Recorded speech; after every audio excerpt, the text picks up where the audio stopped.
أعوذ بالله من الشيطان الرجيم.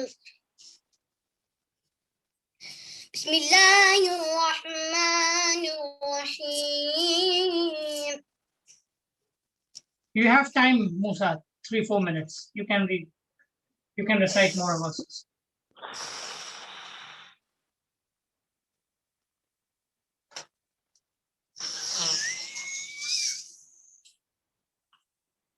والضحى والليل إذا سجى ما ودعك ربك وما قلى وللآخرة خير لك من الأولى. Thank Allah.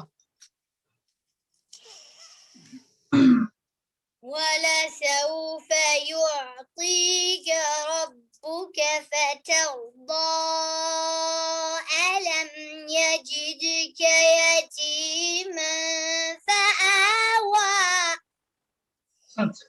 ووجدك ضالا فهدى ووجدك عائلا فأغنى فأما اليتيم فلا تقهر وأما السائل تنهر وأما بنعمة ربك فحدث. بسم الله الرحمن الرحيم. ألم نشرح لك صدرك ووضعنا عنك وزرك الذي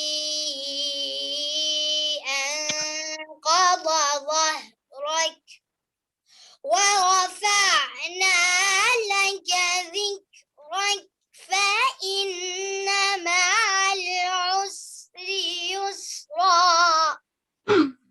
إن مع العسر يسرا فإذا فرغت فانصب وإلى ربك فارغب. صدق الله العلي العظيم. صلوات اللہ صلی علی محمد وآل محمد. بہت بہت شکریہ موسیٰ. اللہ آپ کو سلامتی دے. انشاءاللہ ہمیشہ کامیاب رہیے اور کامیاب ہوتے جائیے. اللہ سلامتی.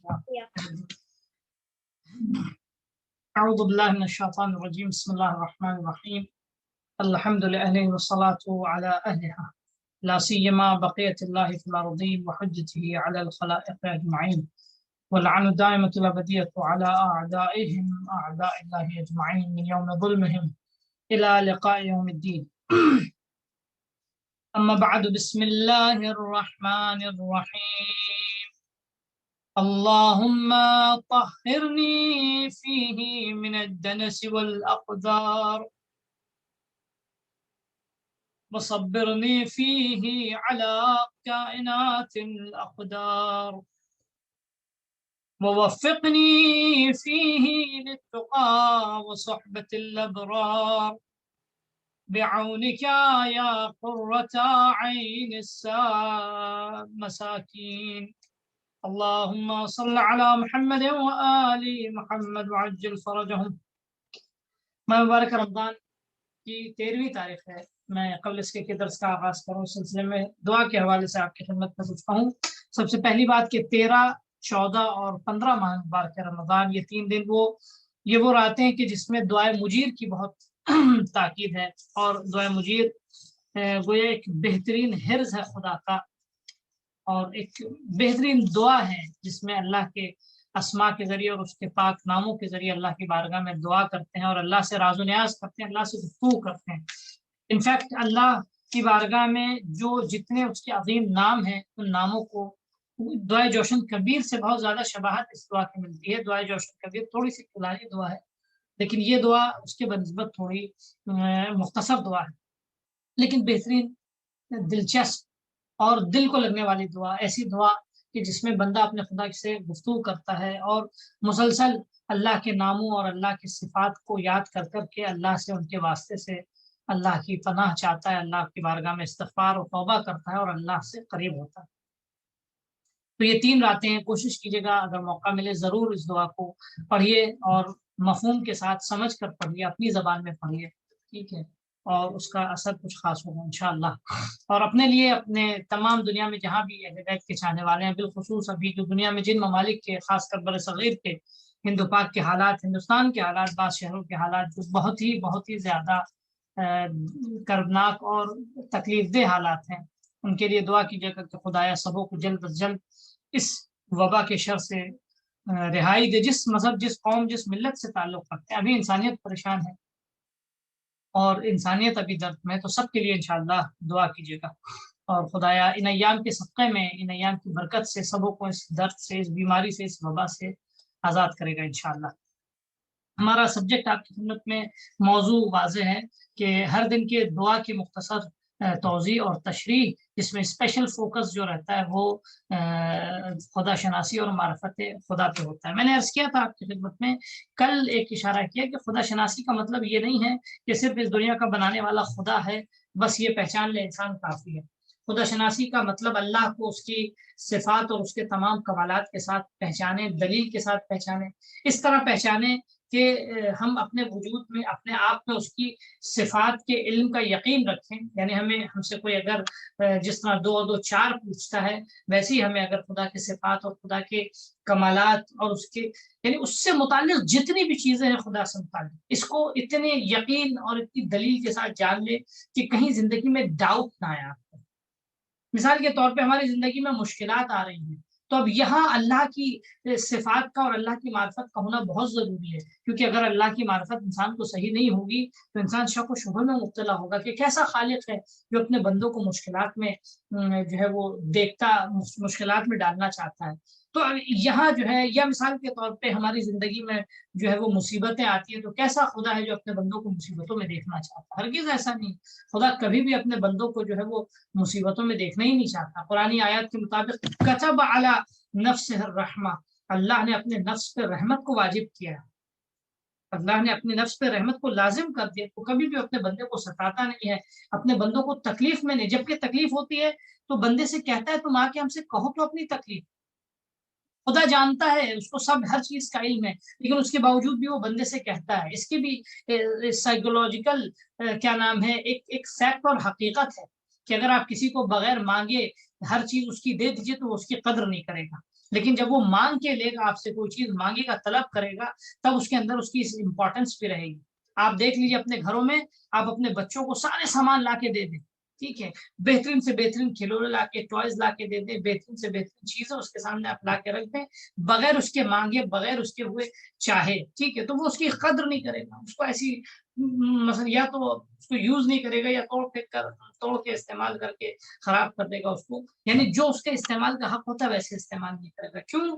کیونکہ اس کی امپورٹنس اس کے نزدیک نہیں تھی، کیونکہ خود اس نے مانگ کے نہیں لیا تھا آپ نے خود لا کے دے دیا۔ آپ بازار میں ٹہل لیتے، آپ کو اچھی چیز لگی، آپ نے اس کو دے دیا۔ لیکن یہی ایک چیز بچہ جو ہے مثال کے طور پہ آپ سے 10 بار کہے، 2 بار کہے، 3 بار کہے، 4 بار کہے، آپ سے مانگے کہ ہمیں یہ چاہیے، یہ چاہیے، یہ چاہیے، جب آپ گھر پہ آئے آپ سے بچہ کہتا ہے کہ فرض کیجیے پاپا سنڈے کو آپ کو چھٹی ہوگی، آپ جا کے فرض کیجیے وہ چیز لا دیجیے گا ہم، یا مثال کے طور پہ کسی بھی وقت جا کے آپ وہ چیز، ہمیں وہ کھلونا چاہیے، وہ ٹوائے چاہیے، وہ ہمیں ڈیوائس چاہیے، وہ گیجٹ چاہیے، تو یہ بچے کو جب وہ چیز مل جائے گی تو اس کی حفاظت بھی کرے گا، اس کو سیف کرے گا، کو محفوظ رکھے گا، دل سے لگا کے رکھے گا۔ یہ انسان کی خصلت اور فطری طور پر انسان کی خاصیت ہے۔ ہیومن سائیکولوجی میں یہ راز حقیقت چھپی ہوئی ہے کہ انسان جب تک کسی چیز کو طلب نہ کرے اور وہ اس کو مل جائے تو اس کی قدر نہیں کرتا، لیکن جب مانگ کے لیتا ہے تو اس کی وہ قدر اور اہمیت بھی رکھتا ہے۔ یہی حال ہے، اللہ نے بھی جو ہم سے دعاؤں کے لیے کہا تم ہم سے دعا مانگو، یہ نہیں کہ اللہ ہماری دعاؤں کا محتاج ہے، یا ہماری دعائیں جب جائیں گی تب اللہ کو خبر ملے گی کہ ہم پریشانیوں میں، ہم مشکلات میں۔ نہ، دعائیں مانگنے کا مطلب یہ کہ ہم کسی چیز کی تلاش میں، we are looking for something, جب تک آپ کسی چیز کی تلاش میں نہیں جائیں گے اس وقت تک جو ہے وہ آپ کو اگر مل جائے تو آپ قدر نہیں کیجیے گا، لیکن آپ جب کسی چیز کی تلاش میں جائیے گا، کسی چیز کو ڈھونڈیے گا، ڈھونڈ کے طلب کیجیے گا، یہاں وہاں آپ نے پہلے اپنی پوری کوشش کر لی، پھر آپ کو نظر آئے کہ کائنات کا خالق تو خدا ہے، چلو خدا سے مانگتے ہیں، خدا کائنات کا مالک خدا ہے، چلو خدا سے مانگتے ہیں، تو یہ کیونکہ آپ کے یعنی اندر جو آتش اور تشنگی جو اس چیز سے متعلق ہے، تو وہ جب آپ خدا آپ کو وہ چیز دے گا تو آپ اس کی اہمیت کے قائل ہوں گے۔ اس لیے اللہ نے ہم پر دعاؤں کو لازم کیا، ادعونی استجب لکم، تم مانگو میں دوں گا، کس لیے کہ نہیں بغیر مانگے اگر دے دوں گا تو تم قدر نہیں کرو گے، تم اس کی کیونکہ تمہارے نفسیات ایسے ہیں، تمہاری جو ہے سائیکولوجی ایسی ہے کہ تم کو بغیر مانگے جو بھی چیز مل جائے تم اس کی اہمیت کے قائل نہیں، تم مانگو ہم دیں گے۔ اچھا جس چیز کو انسان مانگتا ہے اسی چیز کو مانگتا ہے جس کی اس کو طلب ہوتی ہے۔ پانی جب ہم مانگتے ہیں تو ہمیں پانی کی طلب ہوتی ہے، کھانا جب ہم مانگتے ہیں تو ہمیں بھوک کی طلب ہوتی ہے۔ آپ نے کبھی دیکھا انسان پیاسا نہ ہو کہ پانی پلا دو، بھوکا نہ ہو ہم سے کہے کہ ہم کو کھانا دے دو، کبھی نہیں کہتا ہے انسان، ٹھیک ہے نا؟ انسان جب کسی چیز کو مانگتا ہے اسی وقت مانگتا ہے کہ جب اس کے اندر اس کی طلب ہو، اس کی نیڈ ہو، اس کے اندر جب نیڈ ہوگی اور مانگے گا تو اس کی اہمیت کا بھی قائل ہوگا، پانی کو بھی پیے گا، ایسا نہیں ہے کہ 2 قطرہ منہ میں ڈالا اور جو ہے وہ 4 قطرہ زمین پہ اور مثال کے طور پہ اپنے کپڑے پہ ڈالا، نہ ایسا نہیں ہے، بلکہ وہ اس پانی کو یعنی اس طرح پیے گا کہ اس کی پیاس بجھے، کھانے کو اس طرح کھائے گا کہ اس کی بھوک مٹے۔ یہ کس لیے ہوتا ہے؟ کیونکہ اس کے اندر اس کی طلب ہوتی ہے۔ تو اس لیے اللہ نے جو ہے اپنی صفات سے، تو سب سے پہلے اللہ کی صفات اور کمالات کو پہچان لیں۔ کل کی بات جو ہم نے آپ کی خدمت میں عرض کی تھی کہ پہچاننے کے بعد اللہ کو جو دوسرا امپورٹنٹ اسٹیپ ہوتا ہے کہ اس کی صفات سے اپنے وجود کو آراستہ کرنا، جو صفت اللہ میں پائی جاتی ہے۔ خدا قرآن ایک حدیث آپ کو بتا دیں، آپ کنفیوز ہوں گے کہ ہم کیسے اللہ کی صفت والے بن سکتے ہیں۔ حدیث قدسی کیا کہتی ہے؟ آپ نے 12 شاید سنا ہوگا، عبدی اطعنی اجعلک مثلی، میرے بندے تم میری اطاعت کرو، تم مجھے فالو کرو، میں نے جو تم کو کمانڈس دیے، میں نے جو تم کو گائیڈنس دیا ہے، میں نے جو تم کو لائف سٹائل دیا ہے، میں نے جو تم کو زندگی کے سلیقے سکھائے ہیں، جو حلال حرام سکھایا ہے، جو سونا جاگنا کھانا پینا سکھایا ہے، جو بولنا خاموش رہنا سکھایا ہے، جو عبادت بندگی تم کو دی ہے، تم اس کو انجام دو، اجعلک مثلی، تو میں تم کو اپنے جیسا بنا دوں گا، میری صفات تمہارے اندر ظاہر ہونے لگے گی، میرے کمالات تمہارے اندر ظاہر ہونے لگے گی، یہ ریالٹی ہے۔ تو اصل اللہ کی یہ صفات کو پہچاننے کا مطلب اور اس کا آبجیکٹو یہ ہے خدا کی معرفت کا کہ ہم اپنے وجود کو اللہ کی صفات سے آراستہ کریں۔ اللہ عادل ہے کیونکہ اس لیے عادل ہے کیونکہ عدل اس کو پسند ہے، تو ہمیں بھی عدل پسند ہونا چاہیے، ہمیں بھی جو ہے عدل و انصاف اچھا لگنا چاہیے، اور ہمارے وجود میں عدل و انصاف ہونا چاہیے، ہم دوسروں کے ساتھ بھی عدل و انصاف کریں، اپنے آپ سے بھی عدل و انصاف کریں، یہ اللہ کی پہچان۔ یہاں سمجھ میں آتا ہے اگر کوئی شخص ایسا ہے تو ڈیفینیٹلی اٹ مینس دیٹ اس نے اللہ کو پہچانا ہے، یہ اللہ کی پہچاننے کی راہ میں ہے، اللہ کی معرفت کی راہ میں۔ لیکن اگر ایسا نہیں ہے، نام سے آپ پوچھیے اس سے، اللہ کے نام پوچھیے اس سے، کہے گا آپ بہترین قاری قرآن ہے، لیکن قرآن اس کے حلق سے نیچے نہیں جاتا، اس کے روح کا، اس کے وجود کا حصہ نہیں ہے قرآن۔ بہترین جو ہے مثال کے طور پہ گاڑی حدیثیں آپ کو سنا دے گا، لیکن یہ حدیث اس کے حلق سے نیچے نہیں جاتی، ٹھیک ہے، بس یہ زبان پہ رہتی ہے، یعنی اس کے وجود کا حصہ نہیں ہے۔ یہ جو انسان بیان کر رہا ہے اللہ کی معرفت کا مطلب اس کی صفات ہمارے وجود کا حصہ بن گئی۔ کل ہم نے آج ہم جو بات کر رہے ہیں آپ کی خدمت میں امپورٹنٹ بات ہے، دیکھیے بہت امپورٹنٹ، آج کی زندگی سے، ہماری زندگی سے تعلق ہو اس کا کیا۔ ہم نے آج کی دعا میں ہم خدا سے تقریباً 3 بنیادی چیزیں طلب کرتے ہیں۔ بسم اللہ الرحمن الرحیم، اسی موضوع سے میں آپ کو کنیکٹ کرتے ہوئے بتاؤں گا انشاءاللہ۔ بسم اللہ الرحمن الرحیم، اللہم طہرنی فیہ من الدنس والاقدار، خدایا اس دن مجھے پستیوں سے اور گناہوں سے پاک کر دے۔ دوسری یعنی سب سے پہلی درخواست کیا تھی؟ گناہوں اور پستیوں کی گندگی اور غلاظت سے خود کو پاک کرنا، اس کی درخواست اللہ سے۔ وہ دوسری درخواست وصبرنی فیہ علی کائنات الاقدار، اور خدایا دنیا کے جو حادثات اور واقعات ہو رہے ہیں، جو ہماری زندگی میں جو واقعات رونما ہوتے ہیں، ان واقعات اور مشکلات میں ہمیں صبر کی توفیق عطا کریں، تاکہ میں صبر کر سکوں، فیس کر سکوں ان مشکلات کو، مثلا دیکھ کے گھبرا کے گھر میں بیٹھ نہ جاؤں۔ میں ایک جملے میں عرض کرتا چلوں پھر ڈیٹیل بتاؤں گا آپ کو۔ صبر کا مطلب کبھی بھی یہ نہ سمجھے گا صبر کا مطلب یہ کہ خاموش بیٹھنا، ہاتھ پہ ہاتھ دھرے جو ہے وہ گوشے میں بیٹھ جانا، گھر کو لاک کر کے نہیں. صبر کا مطلب جو حالات ایونٹ آئے اس کو پیشنس کے ساتھ، اس کو خاموشی کے ساتھ، حوصلے اور ہمت کے ساتھ فیس کیجیے اور اس سے باہر نکلنے کا ایک ایگزٹ تلاش کیجیے، راستہ تلاش کیجیے. ایک ایسی اسٹریٹجی بنائیے کہ جس میں جو ہے صبر ایسا، یعنی مشکلات ایسی نہ ہو کہ جو آپ کے سر پہ سوار ہو جائے، مشکلات ایسی نہ ہو کہ جو ہمارے سوچنے کی طاقت کو ہم سے چھین لیں. جب انسان مشکلات میں گھبرانے لگتا ہے، اس میں فرسٹریشن آتا ہے، اس میں اسٹریس بڑھتا ہے، اس میں جو ہے مثال کے طور پہ جب گھبراہٹ بڑھتی ہے اور کیا نام ہے وہ جب یعنی پریشان مغلوب ہونے لگتا ہے، تو اس کے سوچنے کی صلاحیت ختم ہو جاتی ہے. اور جیسے ہی انسان کی سوچنے کی صلاحیت ختم ہوتی ہے، انسان جو ہے مشکلات میں اور گھرنے لگتا ہے. صبر کا مطلب یہ کہ اپنے ذہن پہ قابو رکھنا، سختیوں کو دیکھ کے گھبرانا نہیں، اور ان سختیوں سے باہر نکلنے کی کوشش اور راہ حل تلاش کرنا. آج کے حالات مثال کے طور پہ اس وبا کے حالات میں فرض کیے پینک ہو کے، گھبرا کے، گھر میں ڈر کے مارے مثال کے طور پہ بیٹھنا یا چیخنا چلانا جو ہے وہ اسٹریس نہیں دکھانا اپنے آپ کو. آج کے زمانے میں آج کی اس وبا جو ابھی دنیا میں پھیلی ہوئی ہے یا فرض کیے کچھ ملکوں میں زیادہ پھیلی ہوئی ہے، اس میں صبر کا مطلب یہ کہ ہم کیسے اس بیماری سے خود کو بچائیں اور کیسے اس بیماری سے باہر نکلیں، اس کا راستہ تلاش کریں. زبان سے کمپلین نہ کریں، زبان سے کم نہیں ہے، حالات پہ ہم فیس کرنا سیکھیں. ایسا تھوڑی کہ خدا جو ہے ہمیں مصیبت پہ دیکھنا چاہتا ہے، ایسا تھوڑی خدا ہمیں سختیوں میں تکلیف میں دیکھنا چاہتا ہے، ہرگز نہیں. بلکہ ایک حادثہ ہے، مشکلات ہے، اس کے کئی فوائد بھی ہیں. میں عرض کروں گا آپ کی خدمت میں، مشکلات ہمیشہ اللہ کی طرف سے قہر و عذاب نہیں ہوتا. کبھی کبھی مشکلات سوتے انسان کو جگانے کا کام کرتی ہے. کتنے انوینشنز، کتنی دوائیں نکلی، کتنے جو ہے وہ کتنی ترقی کی ہیومینٹی نے، کتنے لوگوں نے کامیابی حاصل کی. جو ہے فرض کیجیے یہی ایروپلین جو بنا ہے، اس میں کتنے لوگ جو ہے وہ فرض کیجیے اس دنیا سے چلے گئے، اس کے بنتے وقت بناتے وقت کتنے لوگوں کی مثلا جان چلی گئی، کتنے حادثے ہو گئے، کتنے لوگ فرض کیجیے ابتدا میں جب بنا تھا، آہستہ آہستہ ترقی جب کی ہے تو جو صورت کتنے لوگوں کو نقصان پہنچا. لیکن ان لوگوں کا نقصان، اگر وہ نقصان سوچ کے اس کو بند کر دیتے، چیپٹر کلوز کر دیتے، تو آج انسانیت کے پاس جو ہے وہ اتنی بڑی نعمت نہیں ہوتی کہ آج جو سفر ہم کئی مہینوں میں کرتے تھے آج 1 گھنٹے میں طے کرتے ہیں، جو سفر ہم کئی دنوں میں کرتے تھے آج ہم فیو منٹس میں طے کرتے ہیں. ٹھیک ہے، ہزاروں کلو مثلا کیا نام ہے کلومیٹرز کا، لاکھوں کلومیٹرز کا ڈسٹینس جو ہے وہ ہم چند گھنٹوں میں طے کر دیتے. یہ کیسے ہوتا ہے؟ یہ انہی سختیوں پر، سخت حالات میں انسان پراپر اسٹریٹجی بنائے اور ان سخت حالات سے خود کو باہر نکلے. اللہ جو ہے مصیبت عذاب کے لیے نہیں نازل کرتا، مصیبت ہمیں درد میں مبتلا کرنے کے لیے نہیں نازل کرتا ہے. چاہے یہ مین میڈ ہو یا ایک نیچرل ڈیزیز ہو یا ڈیزاسٹر ہو، ٹھیک ہے، جو بھی ہو جیسا بھی ہو، ابھی اس کے اوپر ڈسکس نہیں کرنا ہے. لیکن اس میں ہم کو گھبرا کے پریشان نہیں ہونا ہے، اپنا سنتولن، اپنا بیلنس جو ہے نہیں کھونا ہے، اس کا ڈٹ کے مقابلہ کرنا ہے تاکہ اس کے لیے اسکیپ نکلے. ہر آدمی اپنے شعبے کا ماہر اس سلسلے میں جو ہے وہ ایک راستے غور کرے، فکر کرے، تاکہ یہ جو ویکسین نکلا ہے یہ بھی غور و فکر کا ایک نتیجہ ہے. انشاءاللہ اور بھی جتنے بھی ماہرین اہل علم وہ تحقیق کریں گے، ریسرچ کریں گے، کل ممکن ہے اس سے بہتر کوئی ریسرچ سامنے آئے گی. آج فرض کیجیے ڈے 1 میں جو کووڈ سے ریلیٹڈ ریالٹیز تھیں اور فیکٹس تھے، وہ جو اس دن لوگوں کو معلوم تھے، آج کی معلومات اور اس دن کی معلومات میں زمین آسمان کا ڈفرنس. آج جس ڈیٹیل سے لوگ کووڈ کے سلسلے میں تفصیلات جانتے ہیں، ڈے 1 میں جس دن یہ فرض کیجیے ظاہر ہوا تھا، نمایاں ہوا، تو اس دن لوگوں کو اتنا علم نہیں تھا. گریجولی اب سختی کو فیس کیا، اس کے بارے میں ریسرچ کی، اسٹڈی کیا، آج اس نتیجے پہ پہنچے کہ بہت ساری معلومات آ گئی. تو سختیوں میں صبر کا مطلب کیا؟ خدایا یہ جو حالات آ رہے ہیں، یہ جو مشکلات آ رہی ہیں، ان میں ہمیں صبر کی توفیق عطا کر. کیا مطلب ہے؟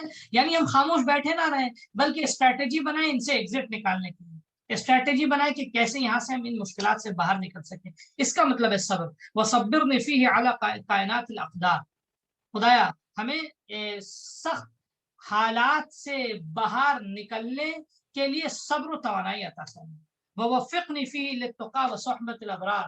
خدایا ہمیں آج کے دن جو ہے وہ پرہیزگاری اور اچھے لوگوں کا ساتھ رہنے کی توفیق عطا کر، اچھے لوگوں کی ہمراہی کی توفیق عطا کر. انسان کے اگر اچھے دوست ہوں تو انسان کامیابی کی طرف جاتا ہے، انسان کے اگر دوست برے ہوں تو انسان ناکام ہوتا ہے. یوتھ جوانوں کے اگر دوست اچھے ہوں، محنتی ہوں، پڑھنے لکھنے والے ہوں تو وہ کامیاب ہوتے ہیں. اگر ان کے دوست اچھے نہیں ہو، محنتی نہ ہو، پڑھنے لکھنے والے نہ ہو، اپنا ٹائم ایسے ہی بیکار چیزوں میں ضائع کرنے والے ہوں تو وہ کبھی کامیاب نہیں ہوتے، وہ ہمیشہ ناکام ہوتے ہیں. ٹھیک ہے، تو اچھے فإن الصاحب، مولانا کائنات فرماتے ہیں فإن الصاحب يعرف بالصاحب. ایک اچھے انسان کی پہچان جو ہے وہ اس کے دوست سے ہوتی ہے. دیکھو دوست کیسا ہے، اگر دوست اچھا ہے تو ڈیفینیٹلی یہ انسان بھی اچھا ہوگا. اگر اس کا ساتھی اچھا نہیں ہے تو یہ انسان بھی اچھا نہیں ہوگا. تو ہم خدا کی بارگاہ میں دعا کرتے ہیں خدایا ووفقنی فیہ للتقیٰ، خدایا ہمیں پرہیزگاری کی توفیق عطا کر، تقوی کی توفیق عطا کر. تقوی کا مطلب کیا ہے؟ تقوی ایک شیلڈ ہے جو انسان کو اللہ کی نافرمانی سے بچاتا ہے. تقوی کا مطلب اپنے آپ کو خدا کی معصیت سے بچانا، اپنے آپ کو خدا کے ڈس اوبیڈینس سے بچانا، اپنے آپ کو خدا کی نافرمانی سے بچانا. اللہ نے جو حلال حرام جو بتایا، جو لائف اسٹائل اللہ نے دیا، اسی لائف اسٹائل کے مطابق اگر انسان اپنی زندگی بسر کرتا ہے، اسی کو تقویٰ کہتے ہیں.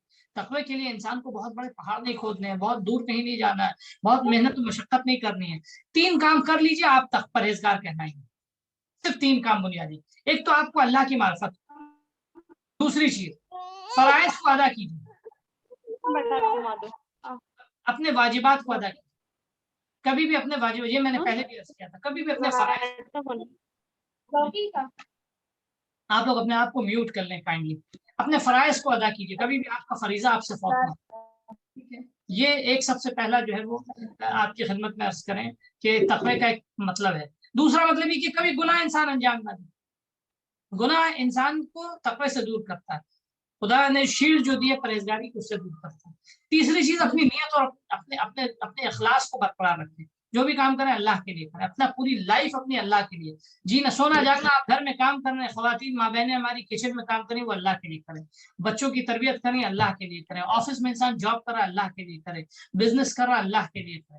جو بھی کام کر رہا ہے، کہیں کسی کارخانے میں جاب کر رہا ہے انسان، کسی دکان میں شاپ میں بیٹھا ہوا ہے، کسی شو روم میں بیٹھا ہے انسان، اللہ کے لیے بیٹھا. یہی انسان کے لیے تقویٰ. ضرورت کے وقت بولے اور ضرورت کے وقت خاموش رہے. کسی بولے اس طرح کہ کسی کو نقصان نہ پہنچے، اور خاموش اس طرح رہے کہ اس کی خاموشی بھی نقصان کا سبب نہ بنے. اسی کو پرہیزگاری اور تقویٰ کہتے ہیں. تقوی کے لیے اور بہت زیادہ محنت اور مشقت کرنے کی ضرورت نہیں ہے. خدایا مجھے اچھے لوگوں کا ساتھ دے اور پرہیزگاری کی توفیق عطا کر. یہ تقویٰ. اس کے بعد آخری چیز بعونے کا یا قرۃ عین المساکین، اے مسکینوں اور تنگ دستوں کی آنکھوں کی ٹھنڈک. میں ایک بات جو بہت امپورٹنٹ، جو پہلا سیکشن ہے اس کے 2-3 جملے آپ کی خدمت میں عرض کرتا چلوں. کیا دعا تھی سب سے پہلی؟ اللہم طہرنی فیہ من الدنس والاقدار. انسان جب گناہ کرتا ہے نا تو انسان کا نفس جو ہے وہ گناہوں سے گندا ہونے لگتا ہے. چند چیزیں جو ہیں گناہ کے سبب انسان کی زندگی میں ظاہر ہونے لگتی ہیں، چند اثرات ہیں گناہ کے. میں وہ آپ کی خدمت میں جلدی کاؤنٹ کر رہا ہوں، آپ خالی نوٹ کیجیے گا، بعد میں بھی آپ ڈیٹیل سے یوٹیوب میں بھی دیکھ سکتے ہیں. سب سے پہلی چیز، انسان جب گناہ کرتا ہے تو اللہ کی رحمت سے دور ہو جاتا ہے، خدا سے انسان دور ہونے لگتا ہے. ہر گناہ جو ہے، کیسے فرض کیجئے ہم اگر مثال کے طور پہ ہمیں کسی ڈائریکشن میں اگر جانا ہے اور ہم اس کے اینٹی ڈائریکشن جائیں، تو ہم جتنا اینٹی ڈائریکشن میں بڑھتے جائیں گے اتنے ہی زیادہ اپنے مین ڈائریکشن سے دور ہوتے جائیں گے. اپنے مین کیا نام ہے جو منزل ہے ہماری، ہم اس سے دور ہوتے جائیں گے. یہی حال ہے گناہ جو ہے وہ اللہ کے اینٹی ڈائریکشن میں جانے کا مطلب ہے. انسان جتنا گناہ کرتا ہے اتنا خدا سے دور ہونے لگتا ہے. تو گناہ کے سبب انسان خدا سے دور. انسان جب گناہ کرتا ہے تو انسان جو خدا کی رحمت سے دور ہو جاتا ہے. انسان جب گناہ کرتا ہے تو خدا کے لطف و کرم سے دور ہو جاتا ہے. انسان کی زندگی میں قرآن کی آیت ہے من اعرض عن ذکری فإن له معیشۃ ضنکا. جو بھی ہماری یاد سے دوری اختیار کرے گا، اعراض کرے گا، تو اس کی زندگی میں سختیاں آئیں گی. یہ کیا مطلب ہے؟ یعنی ہمارے ڈائریکشن پہ اللہ میری رحمتیں ہیں. میری رحمت اسی راستے میں، جس راستے کو میں نے بتایا ہے. کوئی بھی اس راستے سے ہٹے گا ڈیفینیٹلی اللہ کی رحمت سے دور ہوگا. اس میں کسی کو کمپلین کرنے کی بھی ضرورت نہیں ہے، کسی کو شکوہ کرنے کی بھی ضرورت نہیں ہے. جب ہم اللہ کے راستے میں رہیں گے تو اس کی بلیسنگز ہمیں ملے گی. جب اس کے راستے میں نہیں ہوں گے تو نہیں ہونے کا مطلب یعنی وہاں بلیسنگز ہے ہی نہیں. اللہ نے بلیسنگز وہاں رکھی نہیں ہے. اللہ نے بلیسنگز اپنی اطاعت میں، اپنی فرما برداری میں رکھی. اس کے بعد انسان جو ہے جتنا گناہ کرتا ہے، گناہ کے ذریعے انسان غفلتوں میں غرق ہونے لگتا ہے، غافل ہونے لگتا ہے. انسان کا دل مردہ ہونے لگتا ہے. انسان کے اندر اچھائی کا احساس ختم ہو جاتا ہے. انسان جو ہے وہ ایک دم اب اس کو اچھی بات اچھی لگتی نہیں، اب برائیوں میں اس کو مزہ آنے لگتا ہے. پھر اس کے بعد ایک مرحلہ آتا ہے گناہ کے بعد انسان اللہ کی آیتوں کا، اللہ کی نشانیوں کا انکار کرنے لگتا ہے. قرآن کی آیتوں کا انکار کرنے لگتا ہے، قرآن کا انکار کرنے لگتا ہے. اپنے آپ کو کہتا ہے کہ ہم مسلمان ہیں. کیسے؟ مثال کے طور پہ یہ وسیم جیسے لوگوں نے کیا ہے. ان لوگوں یہ گناہ، کبھی یہ ٹیکا لگاتے تھے، کبھی گھنٹہ بجاتے تھے، کبھی اپنی کرسی بچانے کے لیے کیا نام ہے بتوں کی پوجا کرتے تھے. یہ سب اس نتیجے میں کیا ہوا؟ حرام حلال سے کبھی انہوں نے پرہیز نہیں کیا. کسی کی توہین کرنا، کسی پہ ظلم کرنا، وقف کے مال کو ہڑپنے میں انہوں نے کوتاہی نہیں کی. نتیجے میں کیا ہوا ان کے ساتھ؟ نتیجے میں آج دیکھیے اللہ کی آیات کا انکار کر بیٹھے. قرآن کی آیت ہے کیا نام ہے وہ لوگ جو گناہوں میں مستقل غرق رہتے ہیں، ایک نتیجہ یہ آتا ہے کہ وہ ایک دن اللہ کی آیات کا انکار کرنے لگتے ہیں، اللہ کی نشانیوں کا انکار کرنے لگتے ہیں۔ اللہ کی نشانیوں کا انکار جو انسان یہ کیا ہے، گناہوں کے سبب ہوتا ہے۔ گناہ جو انسان کو اللہ کی نشانیاں جو ہیں وہ انکار کرنے کا سبب بنتی ہیں، یعنی گناہ انسان جتنا زیادہ کرتا ہے اللہ کی نشانیوں کا انکار کرنے لگتا ہے، اللہ خود اللہ کی نشانیوں کے انکار کے بعد آہستہ آہستہ پھر خدا کا انکار ہونے لگتا ہے۔ گناہ کے یہ اثرات ہیں۔ ہم کیا کرتے ہیں، اس سے پہلے کی دعاؤں میں آپ نے اللہ سے استغفار و توبہ کیا تو خدا مجھے معاف کر دے، میری توبہ کو قبول کر لے۔ استغفار و توبہ کے بعد انسان کے نفس پہ جو گناہ کے اثرات رہتے ہیں، ہم آج کی دعا میں یہ اللہ سے مانگتے ہیں خدایا وہ نفس پہ جو گناہ کے اثرات ہیں ان کو ختم کر دے۔ یعنی کیا مطلب، یعنی جو گناہ کی لذت ہے، کوئی فرض کیا انسان نے گناہ کیا، میوزک جو ہے، میوزک کی ایک لذت ہے، حرام میوزک خصوصاً، حرام حلال دونوں کیٹیگری ہے میوزک کی، حرام میوزک کی ایک لذت ہے۔ خوب انسان نے ایک دن عہد کیا کہ اب میں آج سے میوزک، حرام میوزک نہیں سنوں گا، خوب، لیکن اس کی لذت انسان کے دل میں بیٹھی ہوئی، ہم اللہ سے دعا کریں خدایا اس لذت کو ہمارے دل سے نکال دیں۔ وہ جو گندگی کے اثر، کبھی کبھی آپ نے دیکھا ہے نا، کپڑے پہ گندگی ہو، گندا رنگ لگ جائے یا کوئی گندی چیز لگ جائے، اس سے دھو دیتے ہیں لیکن اس کے اثرات رہتے ہیں۔ وہ وائٹ کپڑا خاص کرو تو اس میں زیادہ نمایاں لگتا ہے، ٹھیک ہے، وہ رنگ ہوتا ہے، وہ اب وہ گندگی نہیں ہے۔ بھی حال نفس کا بھی، انسان جب گناہ کرتا ہے تو انسان کے نفس پہ گناہوں کے اور برائی کے اثرات نمایاں ہو جاتے ہیں۔ توبہ کرنے کے بعد وہ برائی تو زائل ہو جاتی، گر جاتی، لیکن اس کا رنگ رہتا ہے، اور اس کے نتیجے میں کیا ہوتا ہے، ہم اللہ کی بارگاہ میں دعا کریں خدایا اس رنگ کو بھی ختم کر دیں۔ یا کبھی کبھی آپ نے دیکھا ہوگا ایک شخص بہت گنہگار تھا اور لوگوں کے درمیان میں عزیز بھی نہیں تھا، ذلیل تھا، لوگ برا سمجھتے تھے اس کو، لیکن اس نے توبہ کی، استغفار کی، ایک وقت ایسا آیا کہ اب وہ شخص جس کو لوگ برا سمجھتے تھے وہ لوگوں کے نزدیک عزیز ہو گئے۔ ایک ایگزامپل نہ دوں، سب سے لائیو ایگزامپل، جناب ہر، آج جناب ہر کے نام سے جانے جاتے ہیں۔ دا ڈے، اب اسی دن سے، عاشور کے دن سے جناب ہر جو ہے وہ یعنی ہر جناب ہر بن گئے۔ کیسے بنے؟ سب سے بڑا گناہ جو تھا ان کا یہ تھا، امام حسین کو وہی گھیر کر لائے تھے کربلا تھے، لیکن انہوں نے توبہ کی، استغفار کیا، امام حسین سے معافی مانگی، امام حسین کی راہ میں شہید ہوئے۔ یہ توبہ جو تھی اس کا اثر یہ تھا کہ خدا نے لوگوں کے دلوں سے ان کے گناہ کا اثر ختم کر دیا۔ تو لوگوں کے ذہنوں میں جو گناہوں کا اثر آتا ہے، یعنی ہم گناہ انجام دیتے ہیں، ہمارے دل پہ اثر آتا ہے اور دوسروں کے ذہنوں پہ بھی اثر آتا ہے، دوسروں کے ذہنوں پہ ہماری بری تصویر آتی ہے۔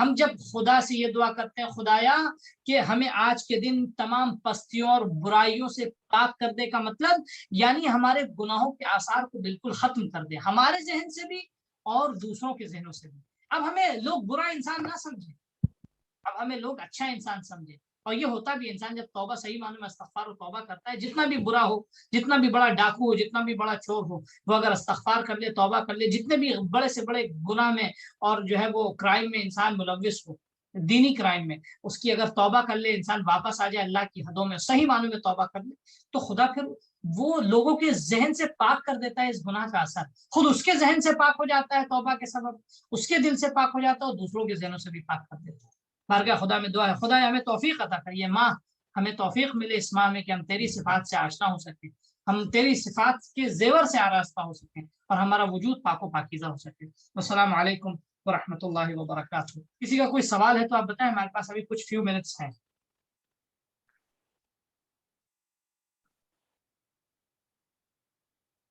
ہمارے مہدی صاحب کی اہلیہ کی طبیعت ٹھیک نہیں ہے ابھی بھی، آپ حضرات سے گزارش ہے ان کے لیے بھی ضرور دعا کیجیے گا انشاءاللہ، تاکہ اللہ جو ہے ان کو شفا و صحت و سلامتی دے۔ السلام علیکم ورحمۃ اللہ وبرکاتہ۔